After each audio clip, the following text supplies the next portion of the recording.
everyone. This is Violet Lang. I'm an expert on love, dating, and relationships, and I want to talk tonight about romance. Now, Valentine's Day was last week, but I know there's a lot of women who are feeling like they don't get the level of romance that they want from their partner on an ongoing basis. So if you're in a relationship and you would like to receive more romance, then this is for you.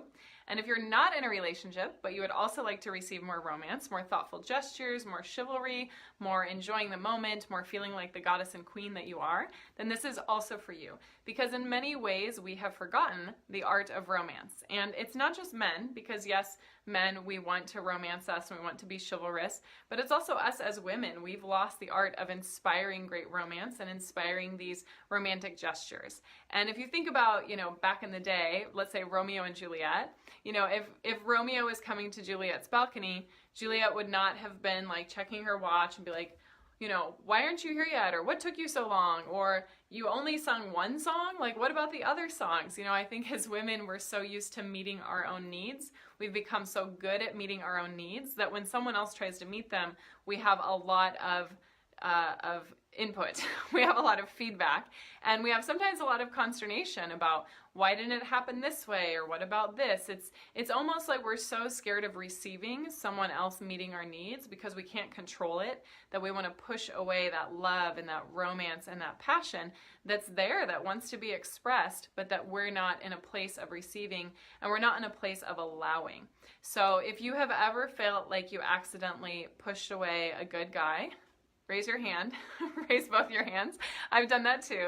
I'm sure we've all done that. But someone who you could tell had a lot of potential and had a lot of heart and had a lot to offer, but you either snubbed him or pushed him away or didn't know how to receive his love or emasculated him. That's really common. And it's not your fault, because a lot of the skills that we now pride in our culture, like our work ethic and leaning in and being a boss babe and getting things done, those are awesome for many parts of your life, that level of drive, tenacity, and commitment, but it's not always super awesome for your love life.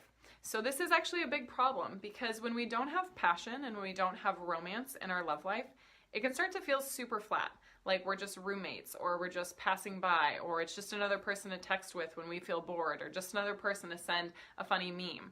And yeah, that's a cool part of relationship too, but when I talk with women about the sort of love that they want, they almost always say that they want to feel cherished, adored, safe, taken care of, protected, inspired, led on adventures, going on adventures, and having someone that can really be their life partner.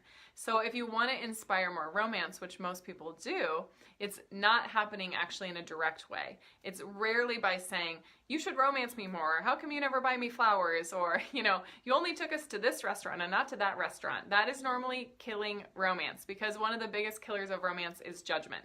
So whenever we're judging the other person's efforts or their sincerity or their motivation, it can feel like it squashes the moment. So take the judgment out of the picture if you want to enjoy more romance, because most people want to give from their heart and they don't want to feel like the size of their gift is being judged or compared to what someone's idea was. Because if we think about what romance is, it's really about living purely in the moment and making as much love in each moment as possible. And when I say making love, I don't necessarily mean the passionate, intimate part, although that too. But what I mean about romance and making art in the moment is that when we're in the moment and when we're connected more particularly to our bodies and to the five senses, we can create anything that we want. Think about some of the best dates that you've ever been on in your life. What made those magical? You can type it in the chat bar, or you can just think for yourself. Most often, the dates that we find are the most magical are the dates where we really enjoy ourselves and get connected to our body and stay in our five senses and have an element of curiosity. So we haven't already planned out, what I'm going to say when he walks me to my car, or how this is going to happen, or the 5 questions I need to ask him. It's great to vet a potential partner. You want to really understand who it is that you're getting into partnership with, but it's more important to be with the flow of energy between the two of you and really see, well, what's there? Like, is there spark? Is there chemistry? How do they respond when I'm vulnerable? How do they respond when I'm mysterious?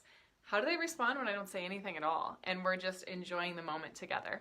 So for all of you watching that want more romance either in your existing partnership or you're single and you want a man to really so-called sweep you off your feet, There are lots of ways that you can inspire romance from your partner. And the number one thing is to let go of the judgment and allow yourself to receive, allow yourself to be surprised, to be delighted, and allow it to be enough. So don't judge it compared to how you might meet your own need, because the way that you're going to meet your own need is, of course, pretty close to accurate of what you need, because you're inside your head, you're inside your body, you know exactly what you need, and you know how to scratch that itch. It's kind of like if you ask someone like, hey, will you scratch my back? It itches.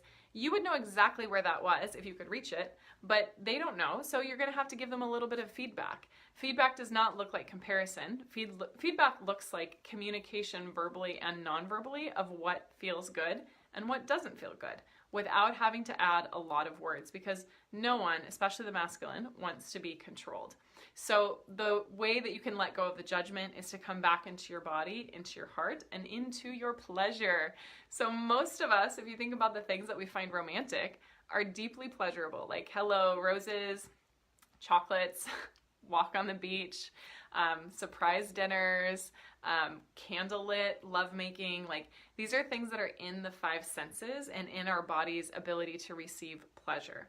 So if you go into a date or go into an interaction with a man, even over text, and you are not in your pleasure brain, if you're in your sympathetic nervous system, the fight or flight, the go, go, go, the stress, the adrenaline, if you're in that sort of place, it's going to be very hard for you to receive someone's romance, to notice the romance, and to inspire more romance. Like, if you saw a woman running down the street, if a man saw a woman running down the street, he would be less inclined, I'm just guessing, to give her a flower, to pluck a flower and give it to her, or to stop and give her a compliment, than a woman who is slowly walking down the street, who's maybe walking like she just had an orgasm, who is enjoying every little sight and sound and stopping to smell the roses, metaphorically and literally. You know, that sort of fullness, that sort of expression, and that sort of receiving of life and all the beauty of life makes someone want to give more of that, makes someone want to come towards you. It's very magnetic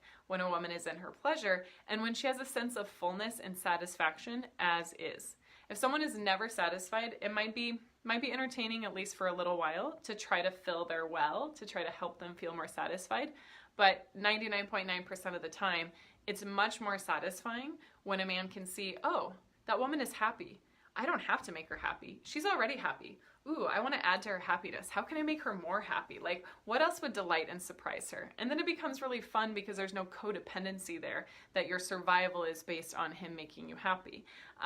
However, as I digress, there is an important part of making sure that you know, your man knows that you need him.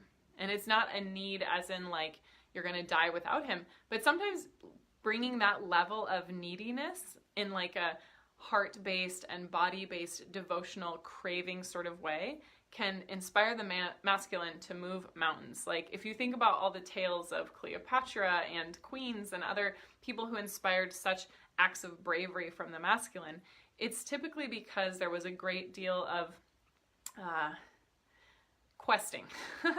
Questing, not because the woman was impossible to please, although that happens too, but because there was something epic. You know, the stakes were high.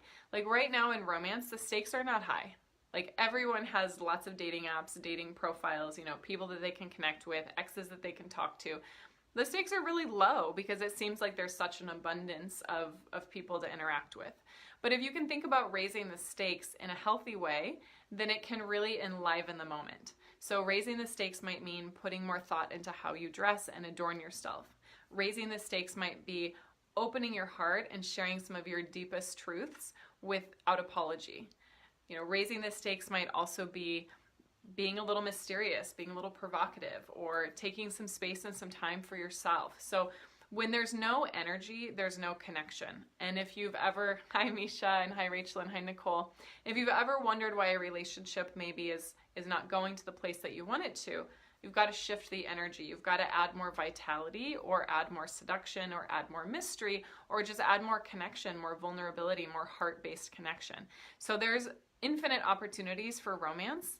And not only can we romance and be romanced by a partner, But we can romance ourselves. Like, I have these beautiful flowers here, and I bought these for myself because I love them. Now, I could have just walked in and been like, boom, you know, and pick up the flowers, and that would have met that need. But I wanted to seduce myself in that way. So I first looked at all of the flowers. I looked at all the different variations and colors and shapes and sizes and textures, and I smelled the flowers. I'm getting happy just talking about this. And I smelled the flowers, and then I held a few up next to each other and tried to, you know, feel into which color was nicer and which like size of blossom, you know, was the most pleasing to me. And it was an exquisite like 3 to 5 minutes in the grocery store, just playing with the flowers and figuring out what I wanted. And so you can have that level of mythical love with yourself, of it feeling like a quest for your most pleasure, a quest for the most delight, a quest for your truest, highest self. And there's also a lot of pleasure in seeing our partner and our potential partner as the embodiment of the divine masculine in all of his faces.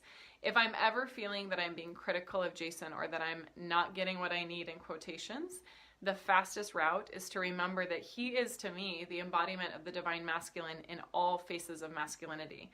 That is freaking humbling. That is heart-opening right there, to recognize that your partner or your date or the person that you're with is a representation of all men who have ever lived. Like, how could you not be endlessly curious and thrilled by that level of connection and that level of curiosity about that person?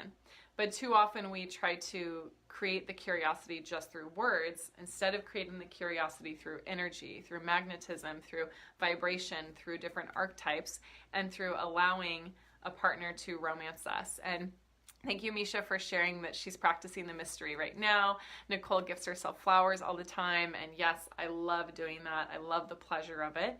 And then allow yourself to be surprised as well, which I know you do. And I know you're a goddess at doing that. You're a queen at doing that. So let me just kind of recap. If you're wanting more mystery, if you're wanting more romance in your love life, I'm just spaced out right now.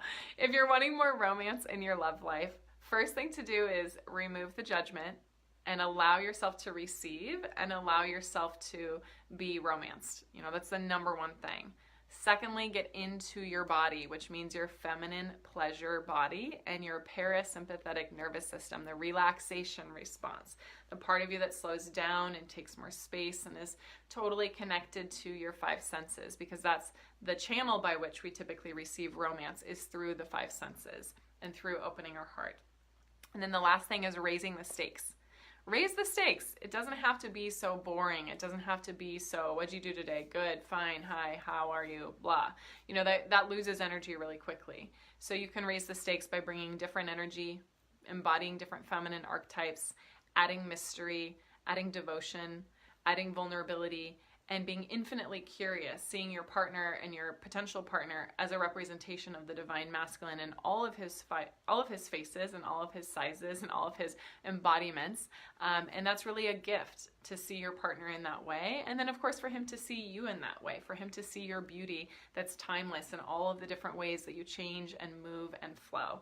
So don't give up on romance. I know it's after Valentine's Day, but we can have romance the whole year. What if you looked at every moment as a way to practice romance, a way to cultivate the art of loving and the art of connecting to yourself and your pleasure? I think your whole life would change. I know that I've been on this journey for a while, and I can still practice that 200 times more than I'm practicing it right now. So I'm wishing you a week of epic, delicious romance and love and pleasure and connection. And if you ever struggle with these things, like how to embody your feminine, how to invite more romance, how to get out of the logistical planning of dating and into the passion, the heart, the vulnerability, the sweetness, the surprise, then I would love to connect. We do free 45-minute breakthrough to love sessions, and that's where you can get total clarity on what might be holding you back from having that passion and romance and connection and desire that we all want to experience. This is what we live for, right? We don't live to just go to work. We don't live to just drive our cars or text or swipe left or swipe right. We live for the romance and we live for the love, and I want that for you too. So just go to violetlang.com/talk and set up a free breakthrough to love session with me or someone from my team. And again, you'll get total clarity and an opportunity to go wild with your imagination and think about what you truly want so you don't have to settle. That's violetlang.com/talk, and I look forward to seeing you all in another Facebook Live later this week. Bye.